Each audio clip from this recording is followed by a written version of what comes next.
marriage. Okay, the concept of marriage simply called as marriage is called as nikah under the Muslim law. Marriage को क्या बोला जाता है? निकाह बोला जाता है. Okay, जब हिंदू में हमने पढ़ा था उस समय हमने देखा था कि whether the Hindu marriage is a civil contract, never. हमने क्या देखा था? Hindu marriage is a religious sacrament. But now in this semester, the Muslim marriage is purely civil contract. Purely civil contract. Why the Muslim marriage is called as a civil contract? The first thing is that proposal and acceptance. पहली चीज उसमें ये आती है कि proposal and acceptance. A proposal simply called as a message sent by the husband towards the wife through the mediator.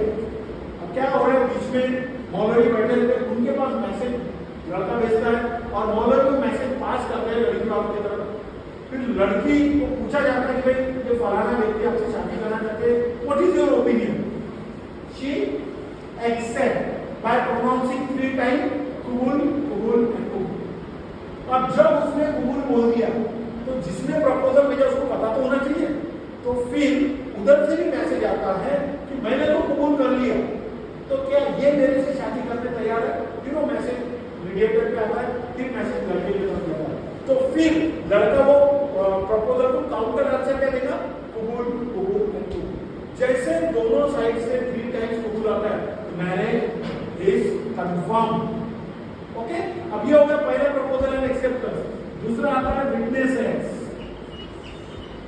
Now at the time of the marriage the witnesses is the essential condition under the Muslim law. Eight the time of marriage witnesses होना ही चाहिए. तो उसमें उसने बोला 2 male और 1 female witnesses is necessary. 2 male या 1 female witnesses होना जरूरी है at the time of marriage. Okay, now third competency. Competency means the age of majority. Under the Muslim law, the age of majority is 15 years as per the option of puberty. Option of puberty के हिसाब से 15 साल की as it is a competent age for marriage. Okay, now fourth consideration. Then consideration is process also the necessary under the Muslim law, but in this marriage husband pay the amount of money to the wife. Husband amount pay करेगा wife को in the consideration of marriage. वो बोलेगा कि I am very much happy you are married with me. I would like to do something. तो अब वो जो consideration दिया जाता है उसको मुस्लिम लॉ में क्या बोला जाता है? महर. उसको डावर बोला जाता है. डावरी नहीं, Dawar, DOWR, Dawar, public Mahar. Mahar, amount given by the husband to his wife in the consideration of marriage. It is a mark of respect for her.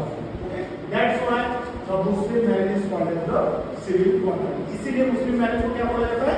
Civil contract. Proposal and acceptance.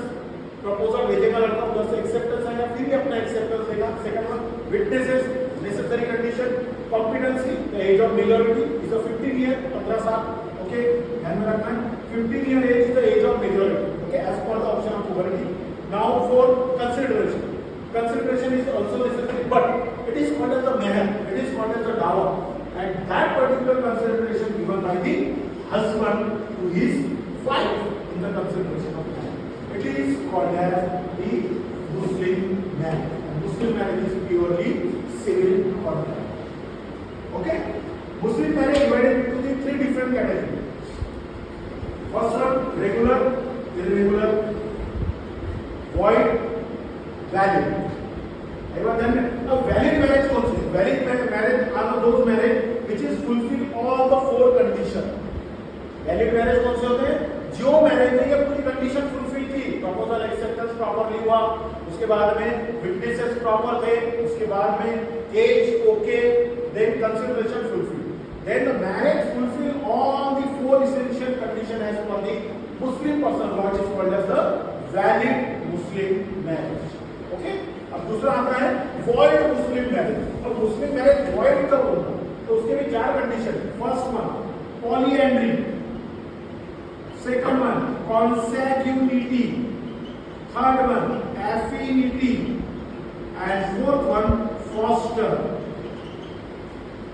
अगर ये 4 condition में अगर marriage होता है तो marriage performance polyandry means wife only one husband at a time. अगर wife को दो हस्बैंड है एट अ टाइम तो मैरिज कैसा हो गया? void marriage. Okay, it is called as the void marriage. If the wife marries two husbands at a time, it is called as the polyandry. Second one, consanguinity. It is a blood relationship. अगर marriage blood relationship में होता तो marriage कैसा है? void marriage. Third one, affinity, nearest relationship, जिसको love relationship बोलते हैं. वो बोला भाई काका, इससे अगर मैरिज होता है तो वो कैसा हो गया? void marriage. Last one, foster marriage, milk relationship. मैंने बताया था milk relationship is strictly follow under the Muslim law. Strictly follow किया जाता है. मिल्क रिलेशनशिप भी है तो वहां पे मैरिज नहीं होगा. ये चारों कंडीशन में अगर मैरिज होता है तो मैरिज कैसा है? वॉइड. ओके, अब आगे बढ़ते हैं. Irregular marriages. Okay, irregular. First one, fifth wife. Second one, without witnesses, other religion, during iddat period, and last unlawful conjunction. Okay, one by one write down in your book. जो lecture में नहीं थे उस समय वो लिख ले. में पहला है marriage with the fifth wife. Second one, without witness. Third one, other religion girl. Fourth one, during iddat period. And last one, unlawful conjunction. Okay, I will explain one by one. First of all, marriage with the fifth wife. Under the Muslim law, 4 marriage permitted. At a time 4 wife को रख सकता है, permissible. But if we marry with the fifth wife, तो 5 wife considerable नहीं है, तो ये marriage कैसा हो गया? Irregular हो गया. अब irregular है, that particular marriage can be regularized. उसको regularize किया जा सकता है. कैसे करेंगे? जो पहले 4 वाइफ थे उसमें से एक को क्या करना है? हमको तलाक देना पड़ेगा. एक को तलाक देंगे तो कितने नंबर हो जाएंगे? 4. तो वो रेगुलर हो जाएंगे. एक. दूसरा, marriage without witnesses. Marriage perform हो रहा है जबकि इसेंशियल कंडीशन बोला गया है कि विटनेस होना चाहिए. 2 मेल एंड 1 फीमेल विटनेस. अब गलती से विटनेसेस नहीं मिले तो ऐसे कंडीशन में क्या होगा? वो मैरिज इरेगुलर नहीं, वो मैरिज फिर से परफॉर्म किया जाएगा, विटनेसेस बुलाए जाएंगे, फिर से फतिया पढ़ाया जाएगा and marriage can be regular. Okay, now third, marriage with non Muslim girl. Muslim boy है जिसमें नॉन मुस्लिम गर्ल से शादी किया हो तो मैरिज भी इरेगुलर. तो क्या करना पड़ेगा? उसको मुस्लिम में कन्वर्ट करना पड़ेगा. ओके, वो जैसा कन्वर्शन हो जाएगी मैरिज इरेगुलर हो जाएगा. Okay, now marriage during the iddat period. Okay, मैंने इद्दत पीरियड आपको बताया था. Iddat period, during that period the wife observe the purity period, जिसको बोला जाता है कि भाई वो पीरियड ऑब्जर्व करना इस्लाम में कंपल्सरी बोल सकते हैं. 2 पीरियड होते हैं इद्दत के, iddat of death and iddat of divorce. Iddat of death 90 days, iddat of divorce 4 months and 10 days. Okay, अब सपोज हस्बैंड ने तलाक दे दिया.